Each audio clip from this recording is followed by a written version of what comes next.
Hey guys, welcome to my YouTube channel. So I'm going to go ahead and discuss my birth story now that it's done and over with Wendell.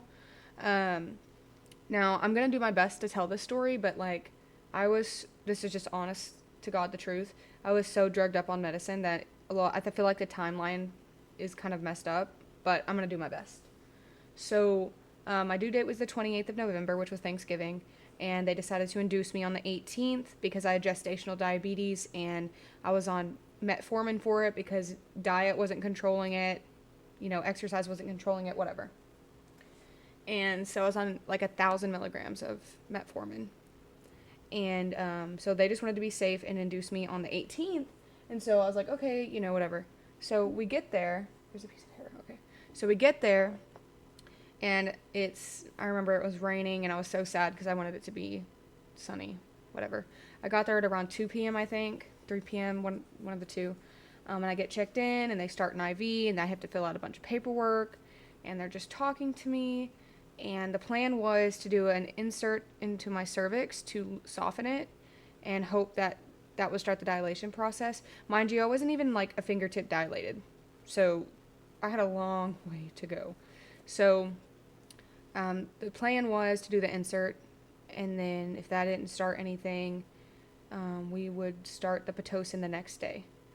So I get in there, we do a lot of paperwork, all that stuff, like I said. And honestly, I think it's like 7 p.m., 6 or 7 p.m. by the time that I got the insert. And it wasn't inserting wasn't painful.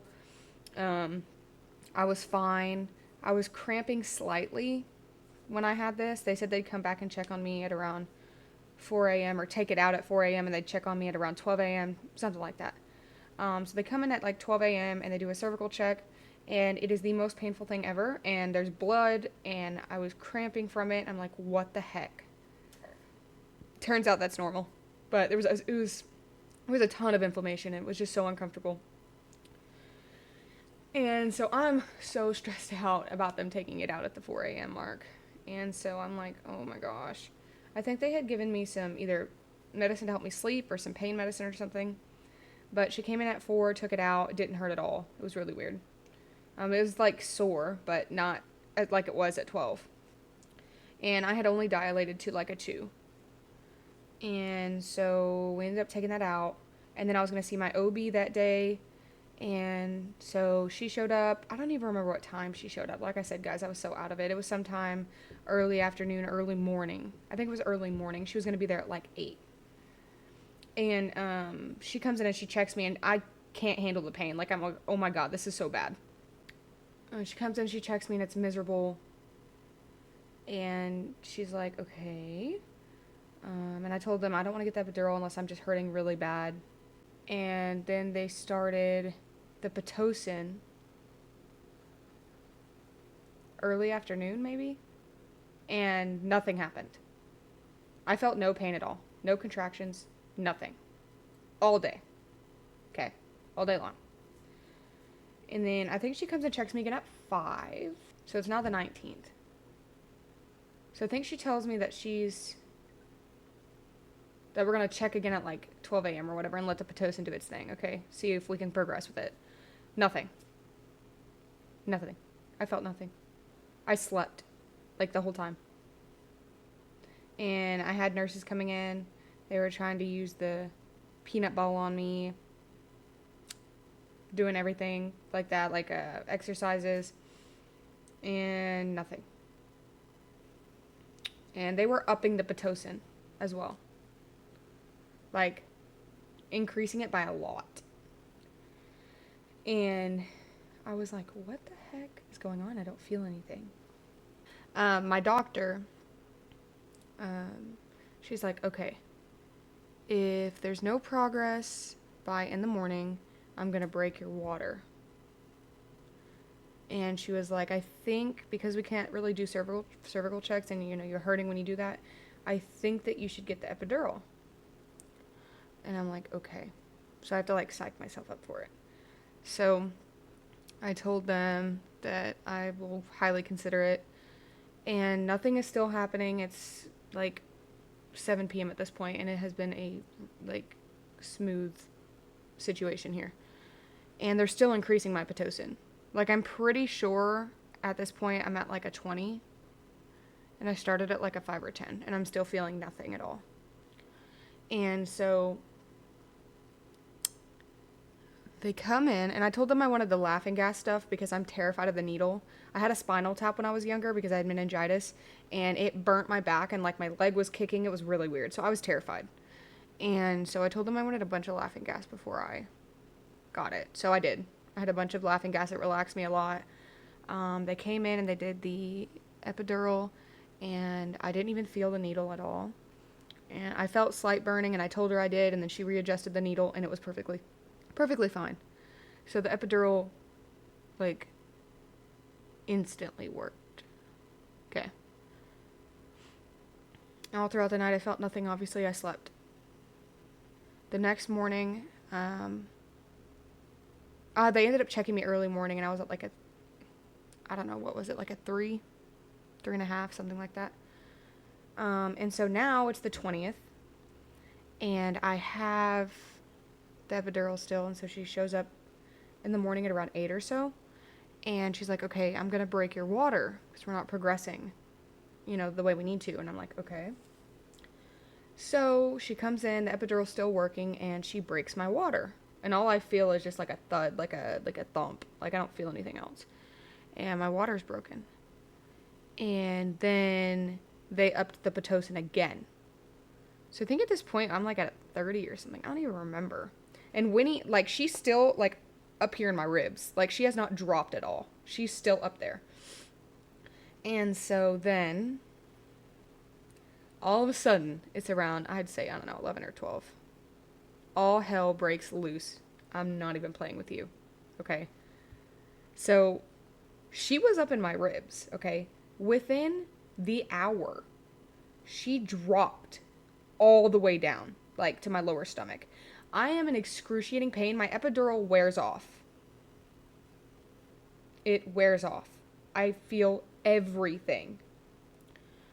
So I dilate from a 3 to a 6 within like the hour, maybe 2.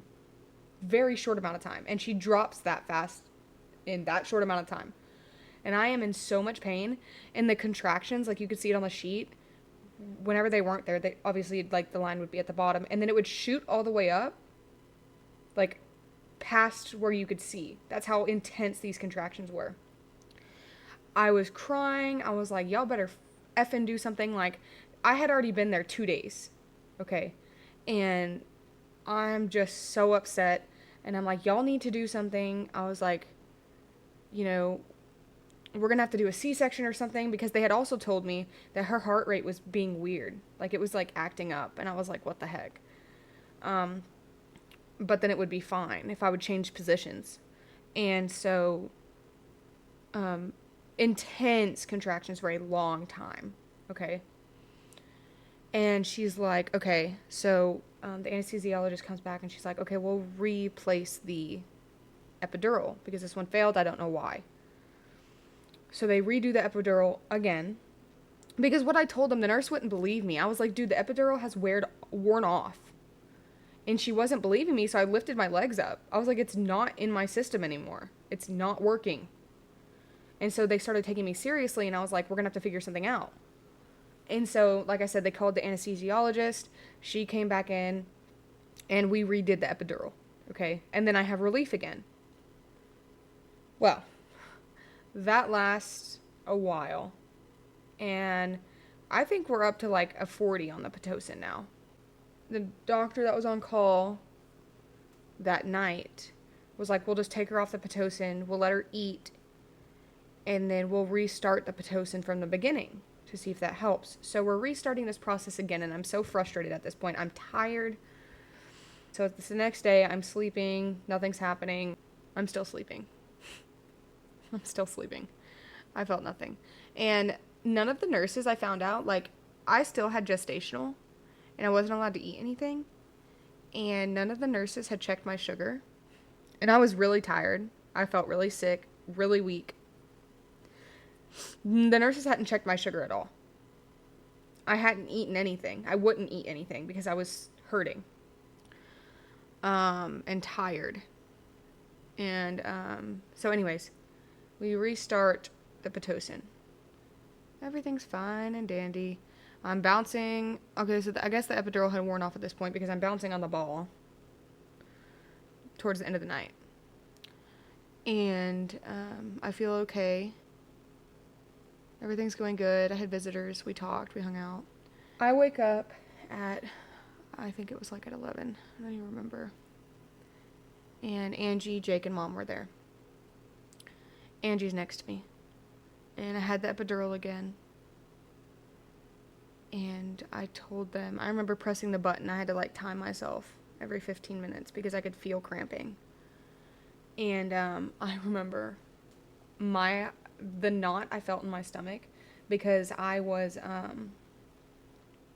laying there and I'd fallen asleep. I was really tossing and turning. I was really uncomfortable at this point.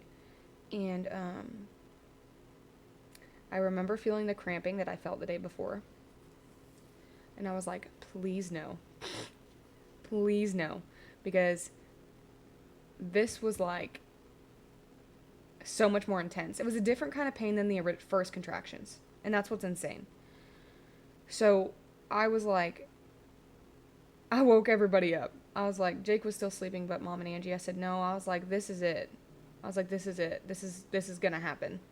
I just knew. And I also forgot to mention really quick that the day before when they had like started the Pitocin again, or before I started, it was before I started contracting the first time, I was sleeping and I had 7 nurses rush in the room. All of them, like running in the room. And I was like, what is this? And they were like, oh, your baby's heartbeat, we need to flip you over. And I was on the epidural, so I couldn't move. She was like, we need to get you off your side. Your baby's heartbeat's dropping. And so they were like, we're going to have to put you in some different positions and like all this stuff. And I'm like, what the hell? Like I just woke up. I was terrified because there's like 7 of them. And so they flipped me off my side and they put me on my back or they flipped me to the other side. I can't really remember. And Wendell ended up being fine. They didn't have to put me in any other positions. I was okay. Then they just left. I was like, what the hell? So anyways, back to what I was saying. It's late. It's like I said, it's around like 11 p.m. now. And I wake up to these contractions and I'm like, oh my God, the epidural wore off again. It failed again. I feel everything. And I said, I said, this is it. I woke Mom and Angie up and I was like, this is it. She's coming. I know it. She's coming. And I said, y'all are going to have to wake Jake up. I said, I'm serious. She's going to be here. And I started having the most intense contractions. Yes, they were painful, but it was lower. And it was so different than the first contractions because this came with so much pressure, I couldn't even explain it to you. And my body, and I called the nurse and I said, something's changing. I need you to check me. I was at an 8 by this point, and I was hysterical. I was like crying. I was in so much pain. I was sitting up, so that way my body was just straight up. And I was like, I need you to check me. I was like, I need you to check me. And she said I was in an 8. And then I was like, y'all are going to have to give me pain medicine now. I said, I cannot do this. This is extremely painful. And so the anesthesiologist came back and she gave me some really heavy meds. And then I was fine. Okay, so it's probably midnight at this point. Maybe even 12:30. And I had contracted for like 45 minutes before they could even get me anything. And then I was like, and then I ended up asking Mom. I was like, can you see her? Because my body was pushing on its own. I had no control whatsoever. It was doing it on its own. And I was like, she's going to be coming out. And the nurse was like, no, you're still at an 8. And I was like, no, I'm not. And so I was like, So the doctor came in while I was getting the pain medicine. And she was like, what are we doing in here? She was like, let me check you. She checked me again, and I was like at a 9 or 9.5. Like, Wendell's head was right there. Like I had literally had said. And she's like, she was asking nurse, have you even tried letting her push or anything? And she was like, no. And so she had me try to push, and I was. And Wendell's heart rate was dropping every single time I would push. And, it was any time I would contract, I would have a contraction, Wendell's heart rate would significantly drop. And the doctor was like, okay, we're going to increase the Pitocin to see if this will get her out. If her heart rate keeps dropping like this, we're going to have to do an emergency C-section. And so she was like, let's up this Pitocin. I'm going to go watch you out there. I'm going to watch your baby, whatever. So here I am just sitting here, okay? And it's been like 10 minutes. And then I have the doctor and like 4 or 5 nurses come in. And they're like, okay. And it's the 21st now. It's past 12 a.m. It's past 12 a.m. And they're like, okay, so we're going to have to take you back for a C-section. Your baby's heart rate is dropping too much. We need to get you back ASAP. And I'm like, okay, whatever. I'm so scared at this point. But I want her out because her heart rate had fluctuated so much and dropped so much during these few days that I don't know why they didn't do a C-section sooner because of the amount of scares I had with her. And so it was just ridiculous. And so I got rushed back within like 10 minutes, I'm not even kidding, for the C-section. And they had her out. I had her experience. I wanted it to be so different. It was so traumatic. But I was so drugged up the entire time that, like, I cannot remember important things. And it sucks so bad. But I had her. We did skin to skin. She was gorgeous. She was so beautiful. And I was, in recovery. A lot of it was a blur. I had visitors that came and saw. I ended up sleeping a lot. And, Mom was there holding Winnie a lot of the time. I would breastfeed her, and I was in a lot of, after the first couple days, 21st, the 22nd, and I think I left the hospital on the 23rd. I was in so much pain, significant amount of pain, and I had to keep asking for medicine, and I was on a strict schedule of when I could have medicine, and it was like every 6 hours, every 4 to 6 hours for these different medicines. I couldn't even hardly walk. And mind you, I've never had a big stomach surgery or abdomen surgery. Like, I've never had anything around my stomach messed with like that. So this surgery was very, very hard on me. And so, I could hardly walk. It was such a blur. I could hardly walk.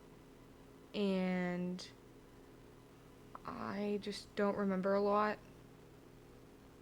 I just remember being in so much pain and crying and not being able to sleep and whatever. So we leave the 23rd, we're discharged, we come home, and I'm still in so much pain.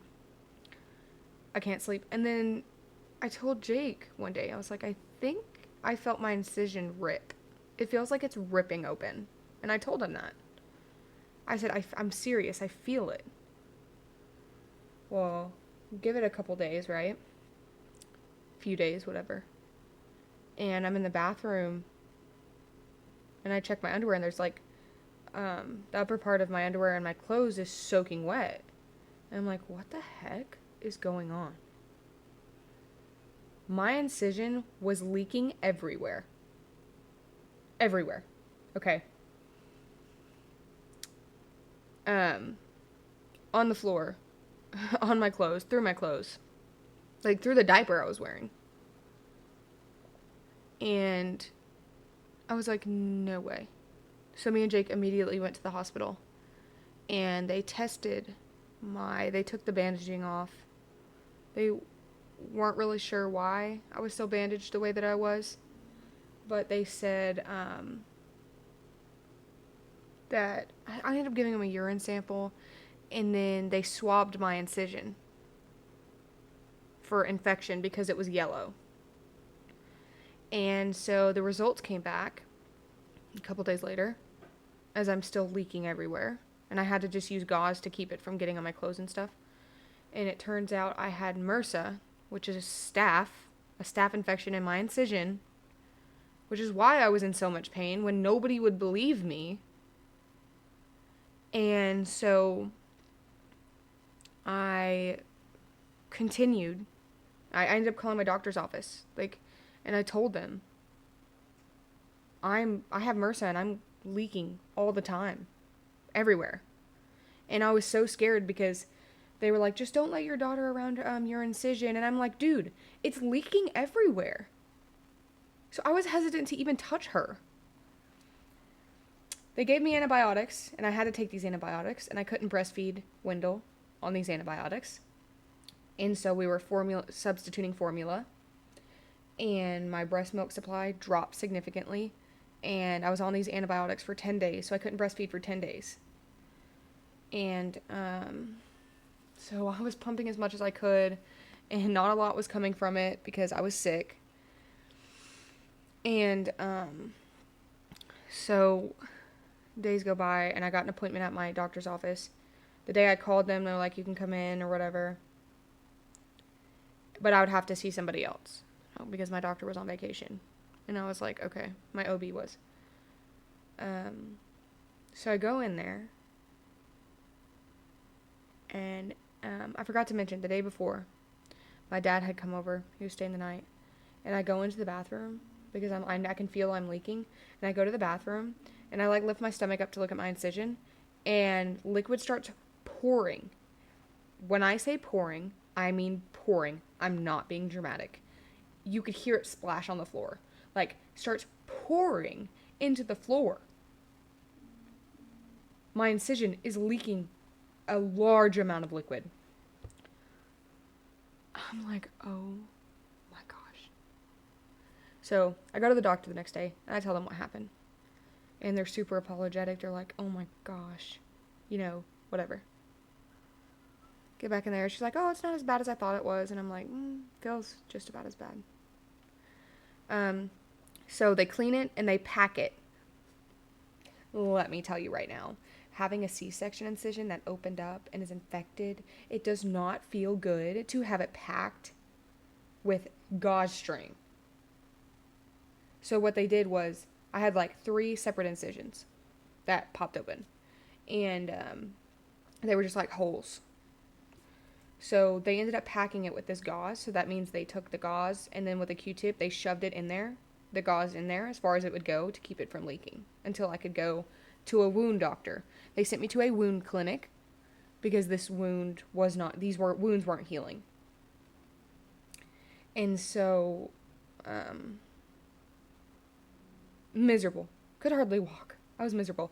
And she was like, what are you taking for pain? And I said, well, I am out of my hydrocodone. I've been out of it for a while. I only had 6 tablets. She was like, that's not near enough for what you're going through. And I said, I know. I've been miserable. So she gives me a supply of 10 to 15. I don't even remember. And she's like, okay, well, I sent a referral in for a wound doctor, so you'll go there. I was like, okay. So a couple days passed. I get in there.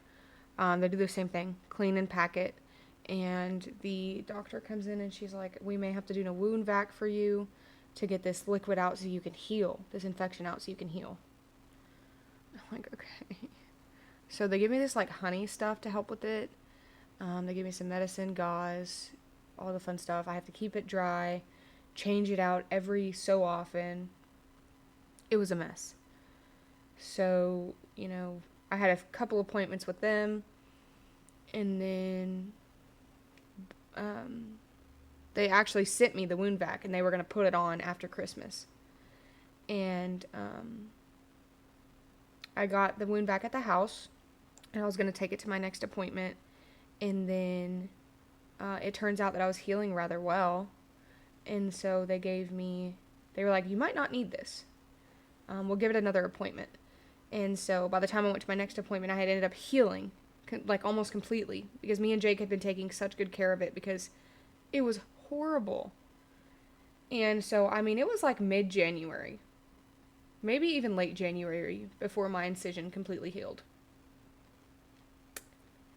And nothing was said about them giving me MRSA from the hospital. Nothing was ever said about how I was treated there. First of all, they didn't believe me about the medication, the epidural, and I had to prove it to them, which is stupid. I had 2 failed epidurals. I felt all the contractions. I contracted or dilated all the way to a 9.5.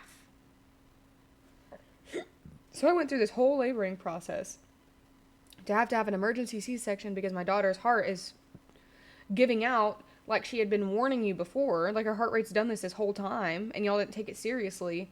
And now we have to rush back there for an emergency situation because y'all waited. And so it was a huge mess. I'm so thankful I got her out of it though. She's the best daughter in the entire world. She's such a good baby. I love her so much. But that is my birth story. I held off to tell it because, like I said, it was traumatic and it was very mentally draining, and I was so scared and, like I said, just so upset about it. And so here I am. I'm completely healed now. And Winnie is 4 months old. 4 months old and some days. But I appreciate you guys watching this video. I figured I'd share it. Maybe somebody has a similar story, or, somebody can relate to what I'm saying. Not every birth story is beautiful, This was my first baby. I didn't know what to expect, but I definitely went through a lot. And I think I'm genuinely so proud of myself because I went through so much and I never gave up. And I was always ready to do what I needed to do for my daughter and my family. And so, yeah, that's it. But hopefully it'll be a better experience next time. I'm not going back to that hospital. I'm going to find a different OB in my area and go to a different hospital to have my next baby. So I'm not pregnant right now. I will want more kids in the future. But thank you for watching. Bye.